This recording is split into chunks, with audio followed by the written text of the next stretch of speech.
This is Simicogo. This is my implementation of Simicogo. We'll start a new game right now with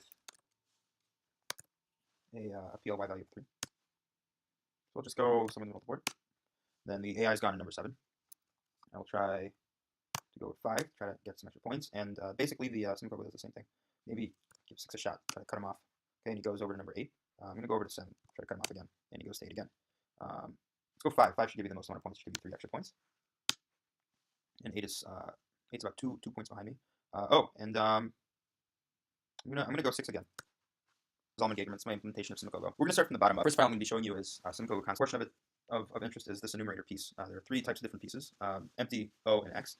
You see here. So this is used in the class space. You see the constructors here. It takes a piece, equals evaluators, and stuff like that. It's pretty simple. Things start to get interesting when we look at a column. These are the individual columns that you can in real life drop a piece into. If we go on the individual methods, there's clone, there's hash code equals, sort of boilerplate methods. Then there's size for literally, obviously returning the size, getting a certain piece, getting the piece at a specific index, and then dropping the piece is one of the most is sort of the key of the class. You drop a piece into this specific column, and the next available piece, modeled by first empty space is filled up. Here's a method for seeing if it's full, and that's getting the first empty space.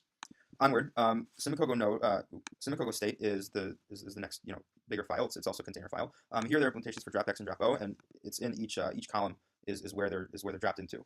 I tried to name the method so that it's simple. It's sort of conceptual for what's going on in the computers is sort of how you think about it in real life. More boilerplate methods are constructors, get the column array. Then here's where you get the score of the X and the O. I didn't take the time to implement an actual BFS or DFS search. So instead, what I did was I just looked at what the change in the score was and added that using in the node. Is where the score is kept track. So you just add the change onto the parent for the X and the O's. Well, I'll show that to you more when we look at Simicogo node. Into string, more boilerplate methods. So here's where you'd make a move is you drop a certain piece into a specific column. And then here, getting new scores. Basically, what I do for getting the new score is I look in every direction. Again, up here, provided that you can actually look in that direction, and you look to see. So if there's a piece next to it, if it's one of the 4 directions that's up, down, left, or right, you return 2 if it's the same piece. If it's up, right, left, down, left, you return only an extra point to the running total. So now looking at node itself, there are a couple different fields. Parent, which is the parent node. There's the current state. There's the X score, the O score, and then there's move depth next in the score. So parent and state are pretty self-explanatory. As I was saying before, X score, and O score are set by keeping a running total of the previous of the parent's X score and O scores, and then just testing to see what the new score is of the piece that was most recently added. And so again, here the main file drops a piece into a certain column. And the reason that there's no argument for which piece it is because move keeps track of that. When the new piece is constructed, like I said, there's a field called move. Keeps track of the column that was dropped in, that the piece was dropped in, and it keeps track of the piece itself. Again, X score and O score is open. It's just a test to see if it's possible to drop a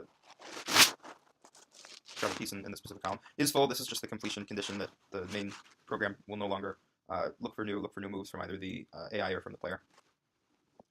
Expand creates the new search implement. Search will use expand. It looks for the new nodes, the possible moves. And then there's get next, which is just self-explanatory. Print open moves. It's used by the program. ToString, get state. Evaluate X and evaluate O just returns the score of each. And then there's set score and get score are used by search.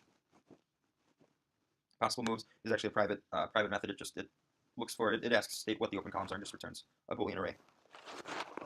And then here's the heuristic that we use, just O score minus X score. Simple as that. The way I search for which column to drop the next AI move into is this little class right here. I have two methods. One's a recursive method. That's this one right here.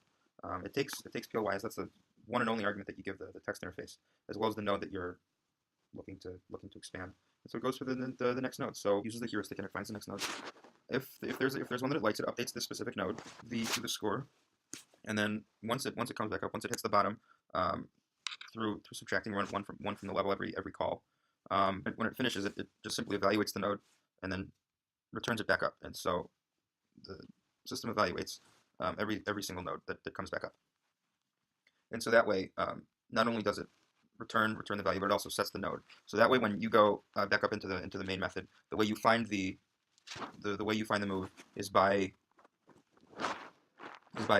looking through the different possible nodes called possible moves and seeing if the score is equal. And if they're multiple equal, then it just randomly returns a node. And then back to the main program, all it does is return which column it should drop the new piece into.